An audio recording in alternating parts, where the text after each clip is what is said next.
I was born ready. Were you? Actually, I was born premature, so I wasn't ready yet. But they had to get me out of there.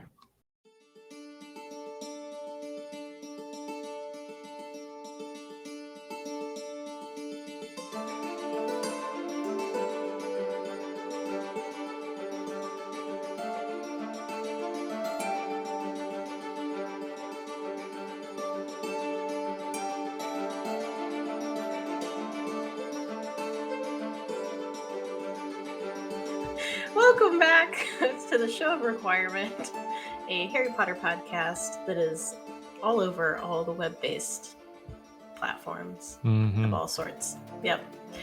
We are on YouTube now. We are on Spotify, Apple, Amazon, Google. Instagram, Google, all the things, really. but still unsure about the elusive SoundCloud. Oh. I haven't tried to look into it. So I don't know if it's SoundCloud that's elusive or me being lazy. Yeah. Anyway. Well, we are back. I'm joined by my co-hosts, David and Spencer. I almost said David and Spencer Gonzalez. My bad. That's not right. That is our name. Surprise, everyone. I think that's the Show of Requirements Gmail name is Spencer David Gonzalez.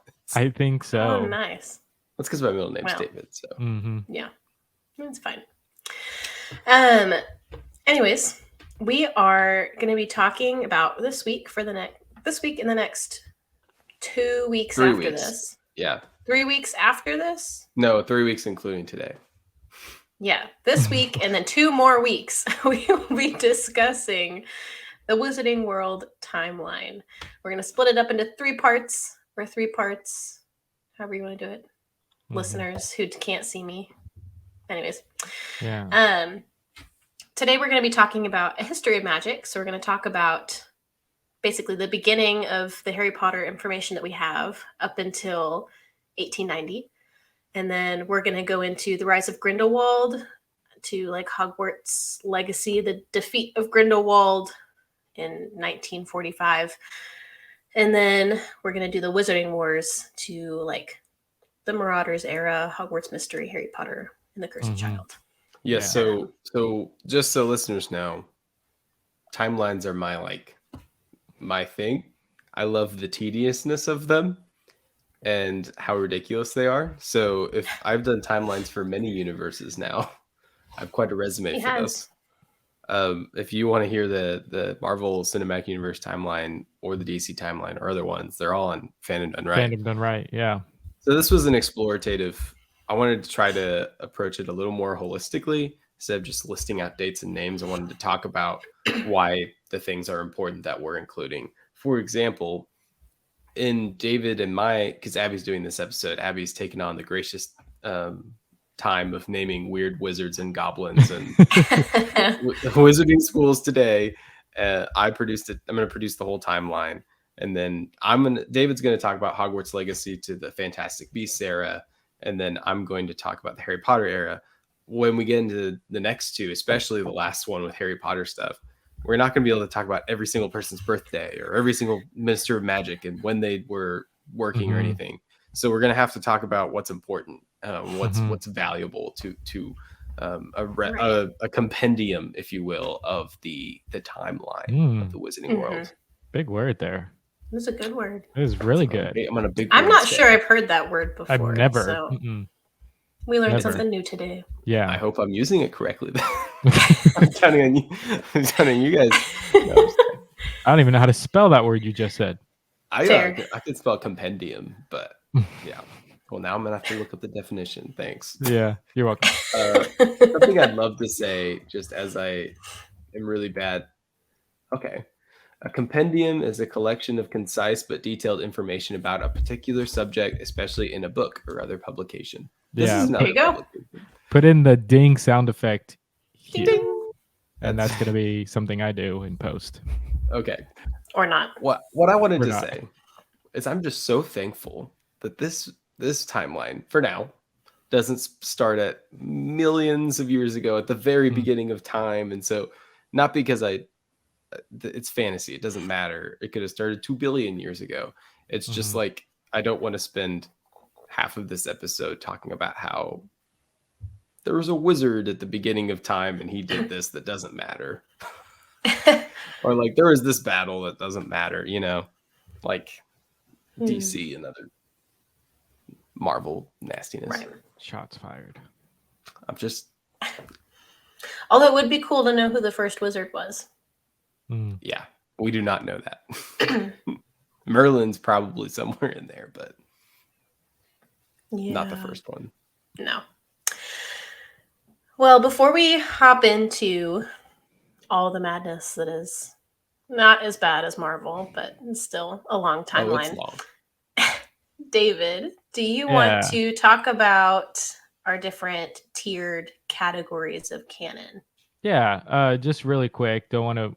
We do have an episode on that. We did that on the past yearly prophet. If you want to go back and listen to that, but just really quick, there's 3 different tiers that we need to be aware of in terms of talking through the history of the Wizarding World of Harry Potter.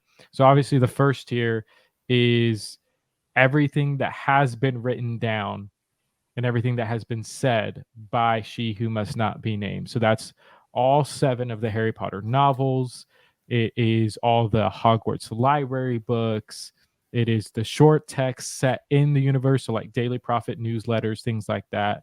Content on Pottermore and everything off of She Who Must Not Be Named's official site, Twitter, all Podcast of that. appearances. Yes, podcast appearances, and also the original scripts for the films, and also plays like the Cursed Child story. So that's tier 1. Tier 2 are things that are based off of She Who Must Not Be Named's work. So that would include the book covers and illustrations that are not created by She Who Must Not Be Named, the 8 films, as well as the Fantastic Beasts films as well. Includes Pottermore, Wizarding World, all of that kind of stuff.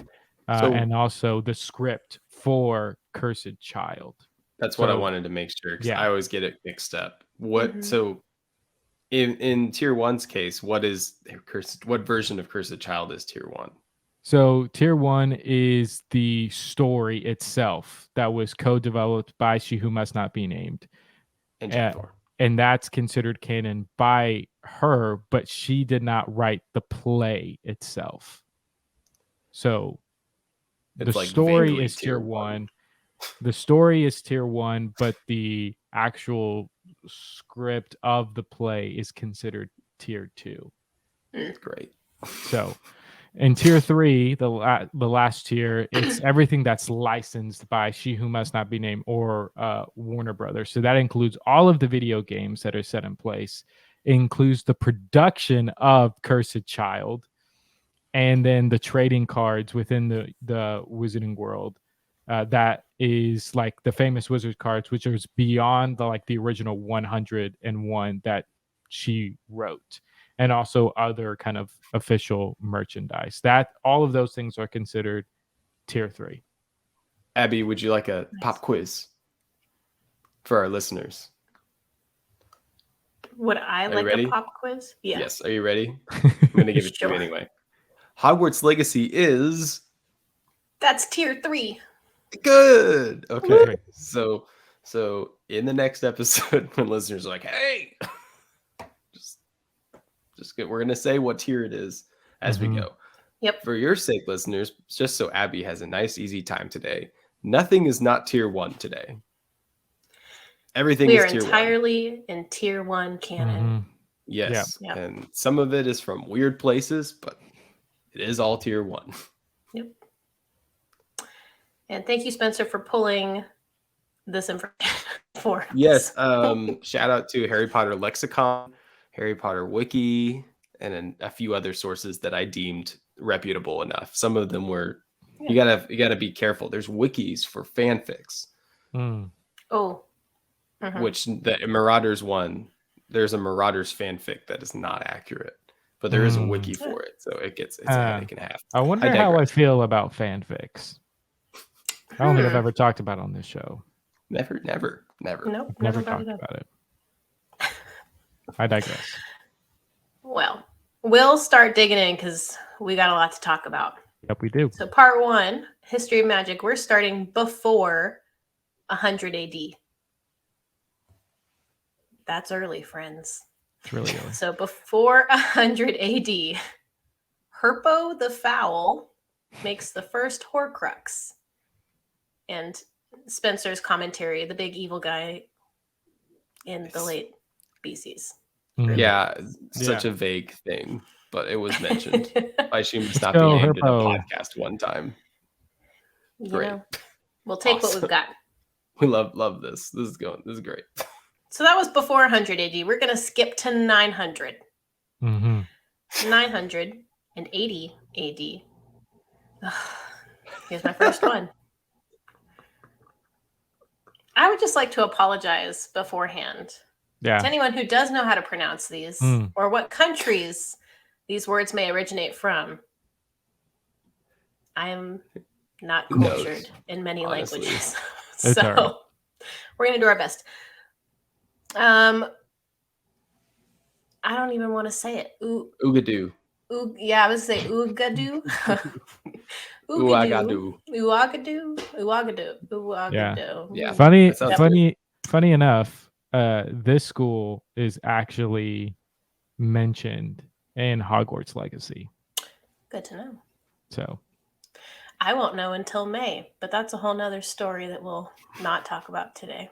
So anyways, this school's founded, making it the oldest of the 11 elite wizarding schools. We don't know when Durmstrang was founded, so who knows? Yeah. Probably this one. Yeah. 990 AD, Hogwarts is founded by Godric Gryffindor, Helga Hufflepuff, Rowena Ravenclaw, and Salazar Slytherin. yes. Legends, Circa. honestly. Got to remember the circas. Yes, Circas. circa. Sorry, circa. And So- kids that don't know big words, circa is around. It's the roughly. official way of saying ish. 990-ish. We get to the thousands, so circa 1000 AD or much earlier. Mahukatoro Yes. is Just go for founded it. Japan School of Magic, as well as the school that would later be called Castle Bruxo. Castello Bruxo. Sorry. I was not reading. My brain was going too fast. We'll talk about that later. The Sword of Gryffindor is created. The Goblins enchant it.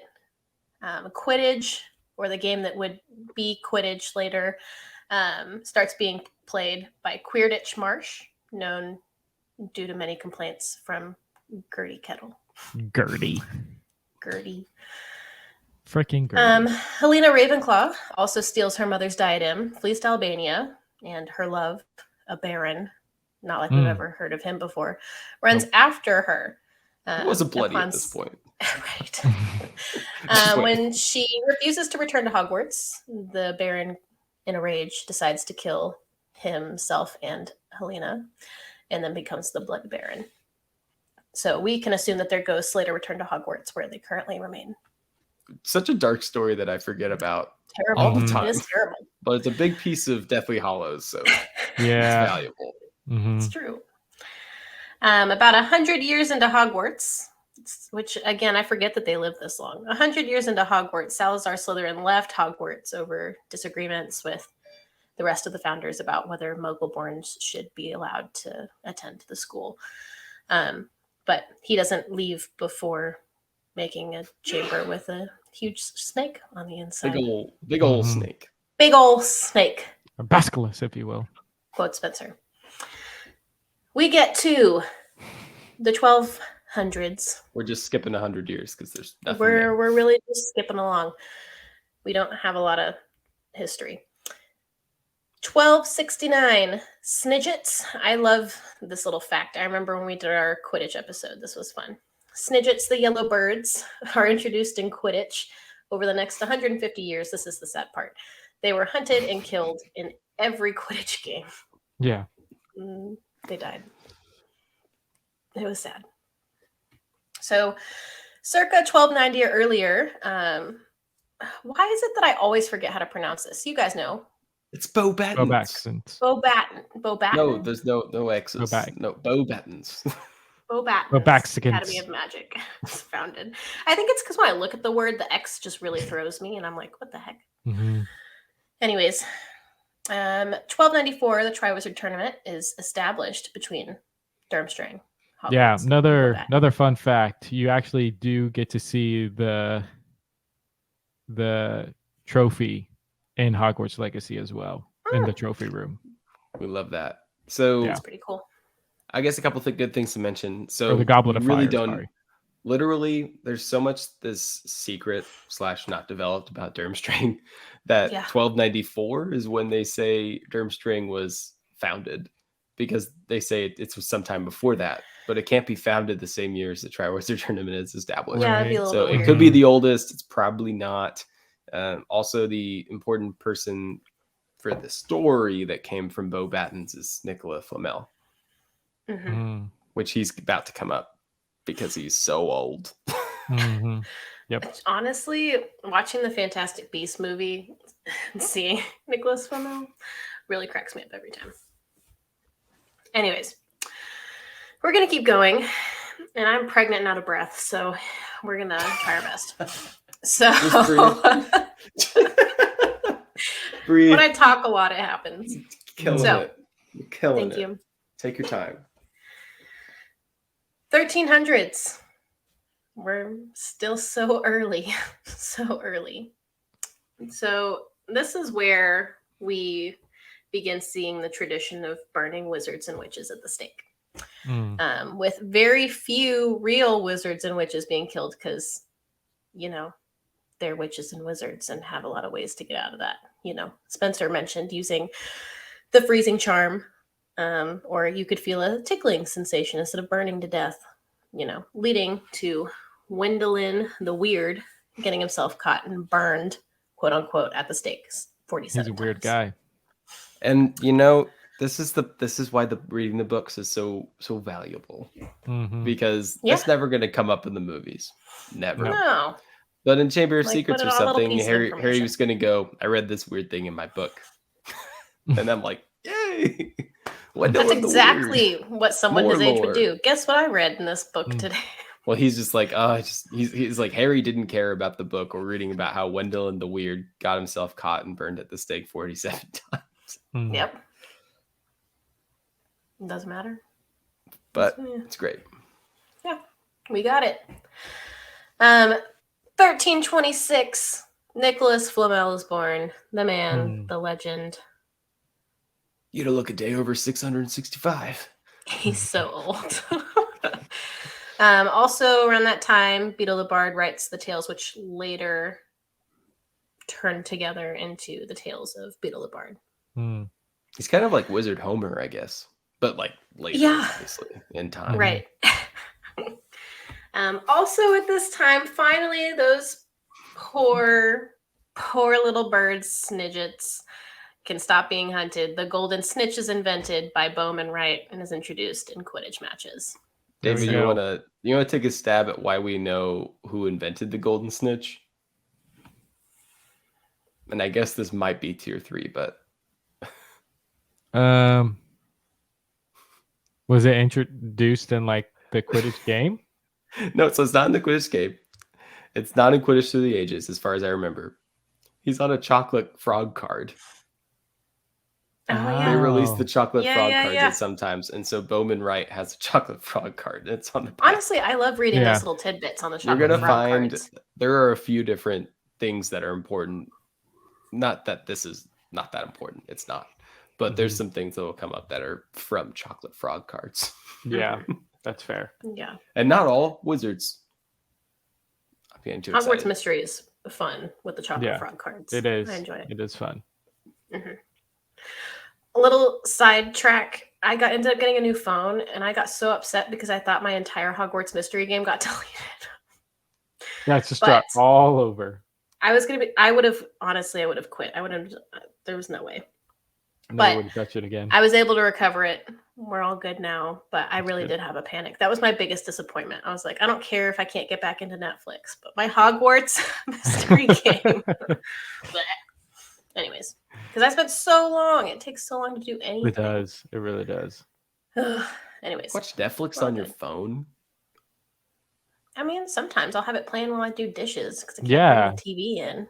Yeah, but that's when I do put it on my iPad or my laptop, but it's neither here or there. Yeah. Anyways, judge me. 1400s. We've got 1473. The first Quidditch World Cup occurs, apparently including the most violent game of all time, where over 700 fouls occurred between Transylvania and Flanders. Every single foul that's ever been committed in Quidditch was played in this one game. They're still figuring it out, you know?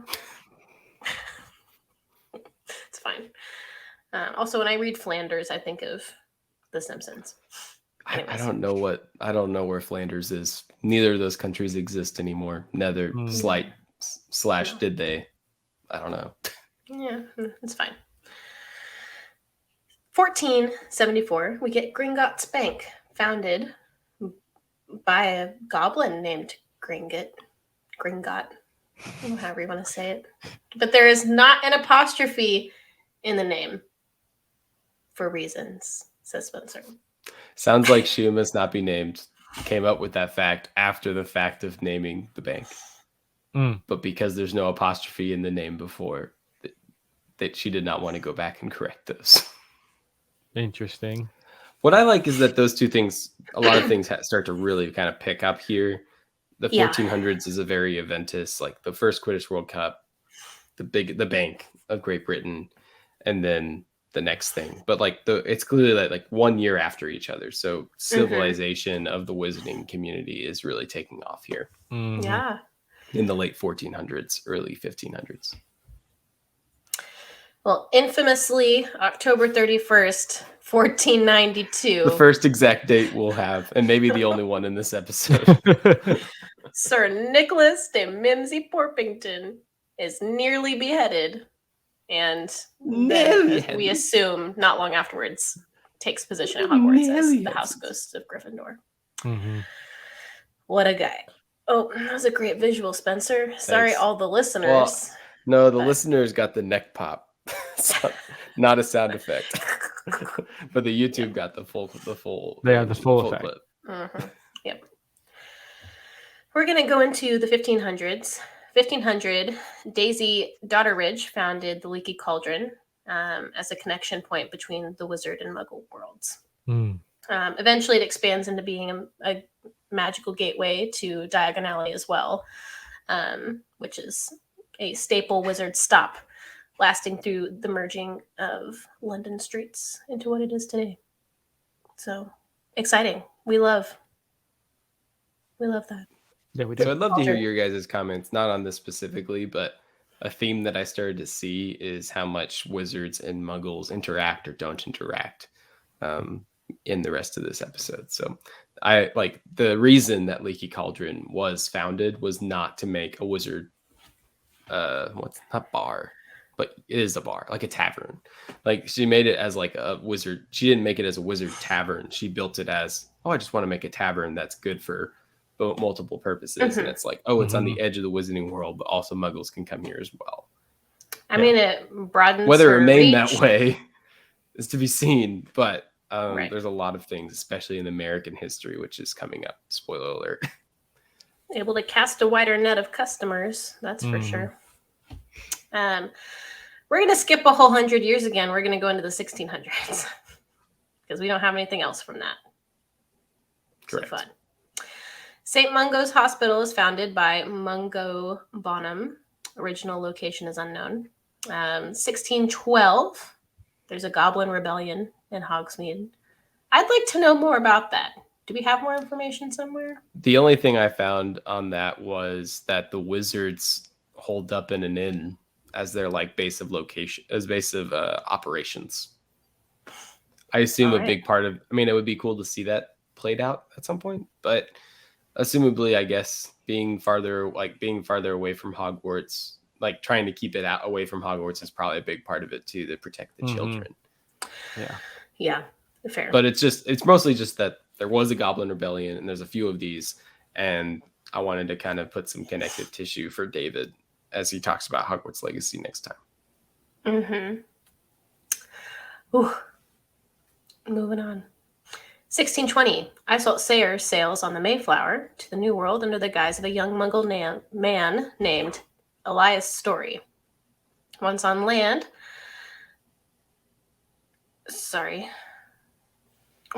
she leaves the Puritan pilgrims behind, afraid of persecution, and goes to live in the mountains.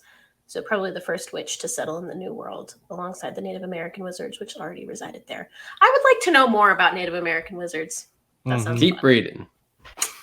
Wow. In the next one. 1630. I delivered. Yep. 1630, just 10 years later, Isolde and her no-match husband, James Stewart, founded Ilvermorny School of Witchcraft and Wizardry on Mount Greylock in Massachusetts. They started the school as a way of educating their adopted magical boys, Chadwick and Webster Boot. But soon word spread, and the Boot boys were joined by magical children sent by nearby Narragansett. Sure. And Wampanoag tribes. James became wand maker for the children as they turned 11, making James Stewart the first and only Muggle wand maker in history. That's sweet. Cool. That is a Spencer observation. I was like, there's certainly no other Muggle wand makers. Turns out there's not. So I just wanted to make that note because he is a Muggle, and I mean, it doesn't say how many Native American wizards there are, but it seems to be decently common that there are magical Native Americans already there. Is a point, and those are just nearby tribes to Massachusetts. Which now, I'm no wand maker. I don't know a lot about wand making, but it does make me curious to know how a Muggle can make magic wands. So what I found, and I would have to pull it up again, which I don't have it on me. It did say what materials he made wands out of, which was, what was the Wampus? One of the houses. So it talked about how, because you don't necessarily have to be magical to make wands. Right. It's collecting magical materials. Right, like phoenix feathers and unicorn hairs. Yes, but all of the ones that he used were ones in the area and in the woods surrounding Ilvermorny in Massachusetts. Most of it was all local animals and fauna, magical fauna. Yeah. So I think like how Jacob is able to see kind of the mist comes off of him as he hangs out more with Newt and things. I think James, in years of marriage and being companions with Isolde, he would get to see these things and get to experience them. And of course, probably the Native American wizards too gave him some experience in harvesting those things. That's pretty cool. Thanks, Spencer. It is. Well, we'll keep going. 1692. The International Statute of Wizarding Secrecy goes into effect. Shit, I meant to put that in like massive, bold, huge text because so many things happen because of the International Statute of Wizarding Secrecy, including most of the things we see in the first few years of Harry Potter's experience directly, but also in so many other things and so much stuff. So like everything in the next few columns is all related to this, and this it's international, so it affects everywhere. It's a big deal. Also in 1692 we get the Salem witch trials. So many witches and wizards, but also a lot of no-mages were caught in the crossfire. This would have many effects on the American wizard government and culture, which continues to distance them from no-mages, both literally and socially. So marriage between wizards and witches and no-mages was still illegal well into the 1900s. So, 1693, we almost skipped to the 1900s for some reason. Just 1 year later, from the Salem witch trials. Yeah. Macusa founded what later is called American Ministry of Magic, because Warner Brothers, did their thing and doesn't care about continuity. It's fine. But it was the Magical Congress of the United States of America. Yes. Represents all of North America rather than just the U.S. They have a large enchanted edifice. That's a big word. Nice. In the Appalachian Mountains. But due to it being so remote, was hardly used, and later their location became the Woolworth Building in downtown New York City. And Josiah Jackson became their first president. Don't know much about him. Nope, we don't. Yep. Nope. But we know his name, and he's the first president. Great. Good stuff. Yep. I guess he was probably related to Andrew Jackson. Oh, no.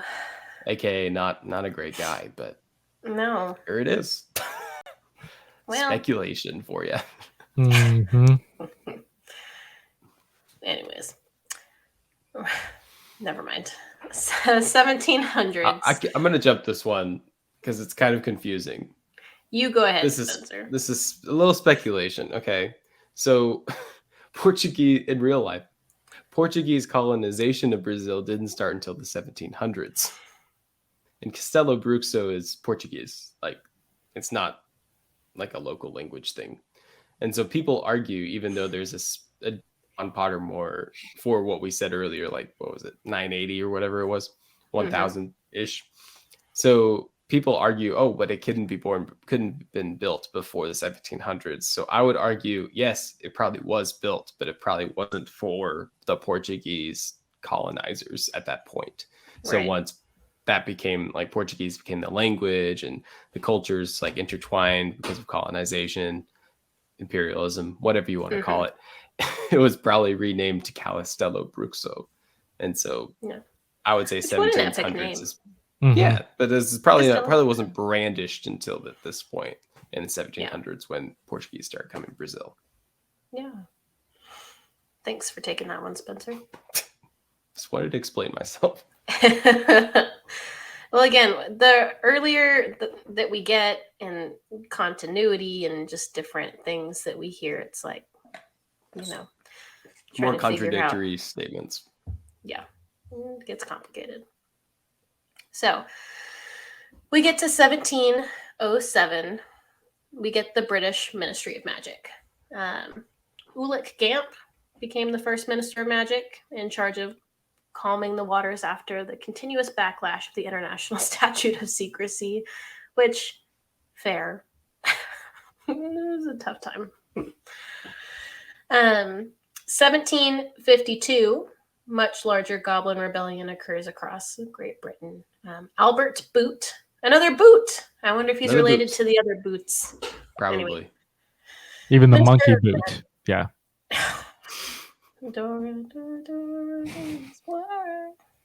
Minister of Magic handled the rebellion poorly and reassigned. Basil. They say Basil. Basil. Or Basil. Basil. They say Basil. We say Basil. Who am I? I don't know. His replacement. Did I say his last name? Sorry, nope. I'm all over the place. No. She's pregnant. Okay. Basil Flack. His name does not matter. Well, he resigned again 2 months, or he resigned 2 months after when the goblins allied themselves with the werewolves, which got nasty. This was maybe the nastiest of the 3 or 4 goblin rebellions. Mm-hmm. Yeah. Well, after that, Hephaestus Gore was then elected minister, who we think must have ended. So. It doesn't say when this goblin rebellion ended, but the dude's name is Gore. And it had to have ended because of present day. So I was like, this Gore guy probably made it happen. He didn't resign, so. Well, the goblins then made another run, this campaign being so popular that Urg the Unclean, what a name, the goblin, got featured on a chocolate frog card later on. We love the chocolate frog cards. Many of these rebellions involved wizards revoking the goblins' rights to use wands and lack of representation of goblins on the Wizengamot. So Urg the Unclean is also mentioned in Ron's Owl exam in Order of the Phoenix. Oh, yeah. He made a wild Yeah. guess at Urg the Unclean, and he was right. Like he had to guess that he didn't know what the name was, so he made a wild guess at just a mean goblin name, and he was correct. Well, fair. So that's how we know about Urg the Unclean. Yeah, that's funny. Yep. Moving into 1789, Bartholomew Barebone exposes the American wizarding world. Barebone. Yeah. He was a scourer, which is one of the creeps from Fantastic Beasts who all believe that witches and wizards not only exist, but should be killed. Terrible people. And who used a relationship with a witch to steal her wand and expose Ilvermorny and Makusa. So, yes. So they kind of had to, her name was Dorcas. I can't remember her last name. She was put in prison for a while, and I'm sure it was a big headache and a half. Just a real not great dude. But yeah, if you don't remember who the Scourers were, I didn't know they had a group name. But in Fantastic Beasts, where they look at Newt and they're like, "Are you also a seeker?" And he's like, "I'm more of a chaser, really." Mm-hmm. Those are the Scourers. Mm-hmm. Yep. Yeah. I want to say there was a Dorcas on a chocolate frog card. I could be wrong. It wasn't that Dorcas. That sounds familiar. It was not that Dorcas. Maybe it's something else. Maybe I'm wrong. There's a Dorcas Meadows, but it's not that Dorcas either. Also, just unfortunate name, but it's fine. Yeah, to be named Dorcas. Yeah. We're moving into the last 100 years that we'll discuss in this section, which is the 1800s. So, in 1827, Adeline Gamble becomes Minister for Magic. We will not be referencing every single minister, but Gamble is important because is important because, like Arthur Weasley later on, she was a big fan of Muggle inventions, adopting the steam train. It's louder for people in the back. We are not doing every single minister for magic. There's too many. But the steam train is important because the Hogwarts Express, which is what we're getting to in 1830, is introduced as a method of transport for students to Hogwarts. Gamble had the idea of using a steam train, much to the chagrin. That's such a Spencer word. I hear you use that word the most. To the chagrin of her pureblood counterparts. It is rumored to have evolved 167 memory charms and the largest ever mass concealment charm performed in Britain. Gamble also offered the Hogwarts Express trolley which she performed from then on. As we see in Cursed Child. She was a fun character that I really had no idea was. If you ever read Cursed Child and you don't know about the Trolley Express witch, you gotta read it. You gotta read it for yourself. Mm-hmm. It's actually weird seeing her in the play, and she's scary as heck. Like it's absolutely ridiculous. It's so good. I love it. Well, circa 1852, coinciding with the construction of London's King Cross Station, Minister for Magic Orpington establishes Platform 9 3/4. Which, classic. Don't know why he chose Platform 9 3/4, but I like it. So specific. Because 9 4/5 were taken. No what? Because Platform 9 4/5 was taken. It's because wizards Because witches are a goofy community, and that is why I enjoy this universe. That's true. Nothing can be just simple. Like everything's got to be a little weird and fun and witty. It gives me Arthur Weasley vibes. Yeah. Well, our last three things in the 1800s. 1865, goblins are given full control of Gringotts Bank. Bold which move. Is cool. Yeah. 1881. The goat. Roughly. Dumbledore is born. We get Albus Dumbledore. And then 2 years after that, we get Grindelwald, but So it's not the last things in the 1800s. Right, but what I'm covering in this section. Yes. It is that is and that is going to end our barrier line for part 1. Any comments on this? Not seriously. Well, I mean, it's got a lot of the history of magic that we know. Mm-hmm. I'm sure there's more that I might have left off. So, listeners, if there's anything you wanted us to mention or something, please write in as soon as you are listening to this episode, just so we can try to sneak it in later. Yeah.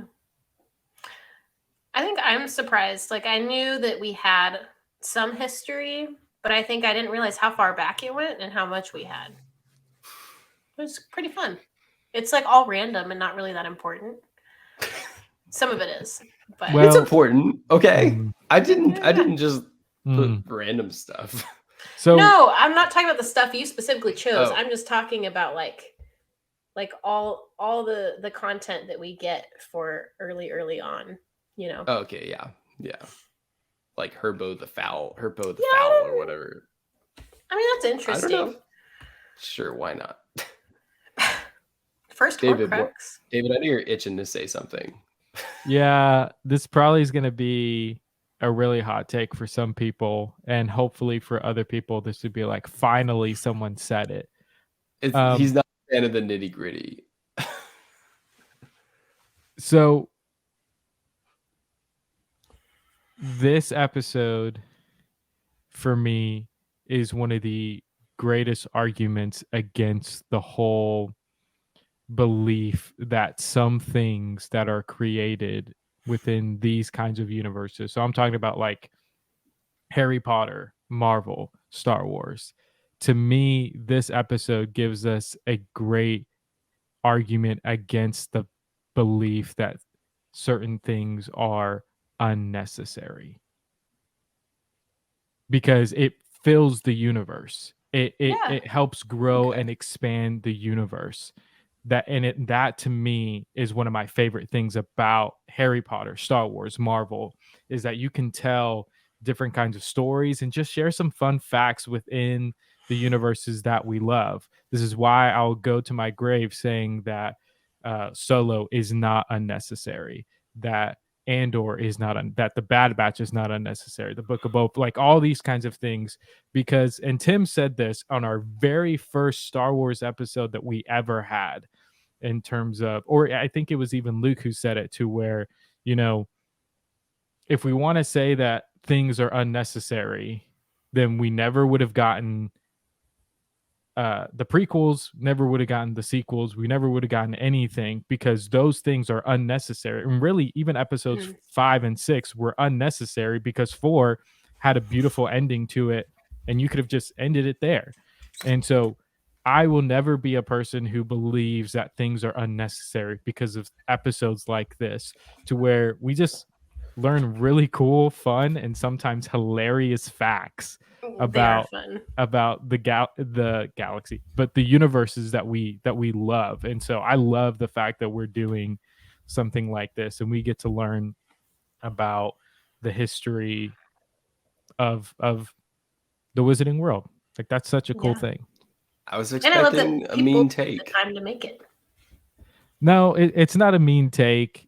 It's just one that I know people will disagree with in sections. Like, they'll take, because, and it's been on my mind because I've been watching a lot of TikToks of people saying, hey, this was unnecessary in this, and this was a story that was unnecessary. I'm like, what are you talking about? It's growing the universe. Get over yourselves. Not everything's for you. You know, and because this is always going to come up, it's a Harry Potter podcast. Mm-hmm. We have said it multiple times, whether we like the current way the tier canon is constructed. Some of these facts feel less than necessary.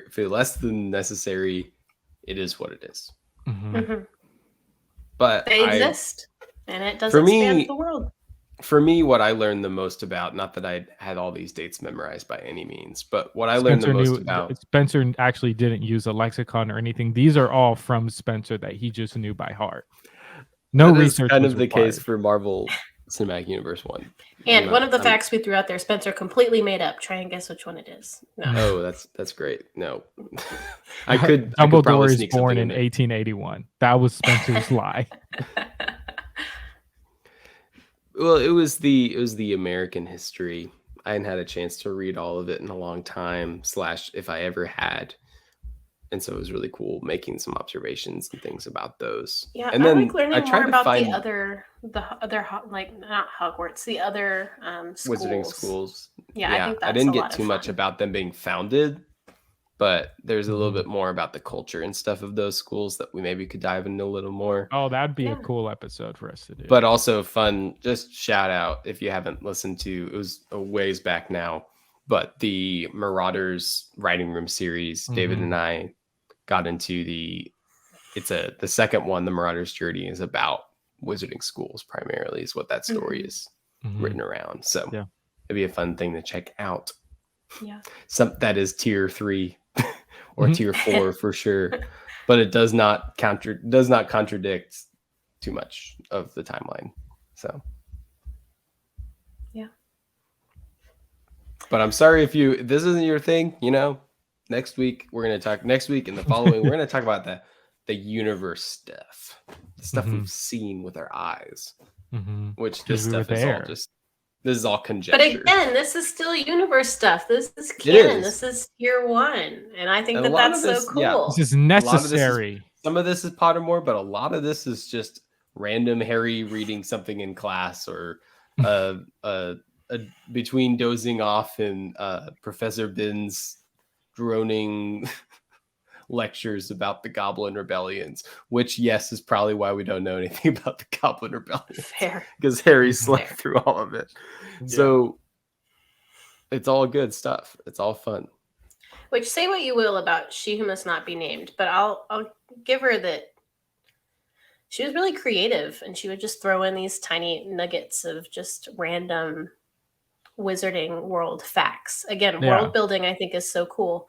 Yeah. It takes a love lot of world creativity building. that I could never ever really attain. But Yeah. I think she does a fantastic job. It does. It should be mentioned though. There's some things that she could have left alone that she didn't need to create in this universe, but Yep. she did. I mean, there's no date attached, but the racing, the poop in the hallways Yeah. never needed to be said. Mm-mm. Never needed to be brought up. Mm-mm. No. There's a reason that we don't talk about the showers and the bathrooms of Mm. Hogwarts dormitories. Although, But I can't am a bit speak for curious about it. will Hogwarts admit. Legacy. I am too. Yeah. That's where I'm going to go to first in Hogwarts Legacy whenever I get it. You're gonna go to the bathroom? Yeah, in the game.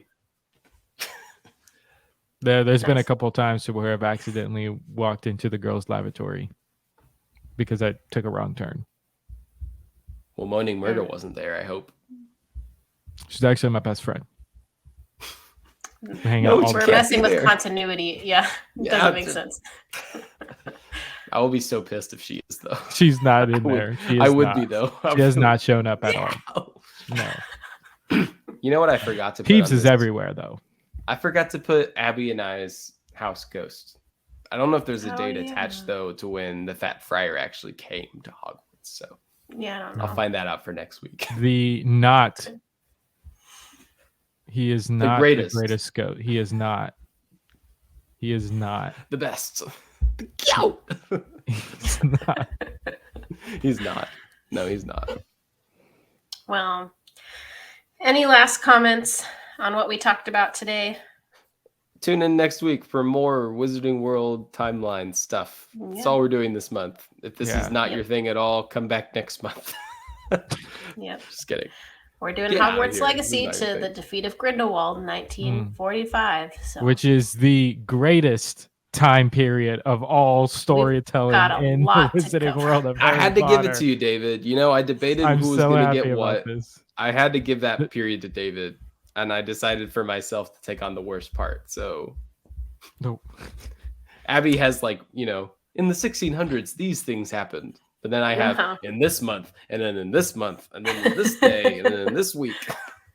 And the Curse Yeah. of Child, too. Yeah. I'm going to die.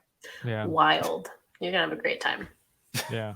I'm about to read the Goblet of Fire right now, so I'm Nice. pumped up and excited. We're going to get there soon. Mm-hmm. Well, I think that about wraps us up for today. So I guess, if nothing else, on behalf of myself and David and Spencer, we will see y'all next week. And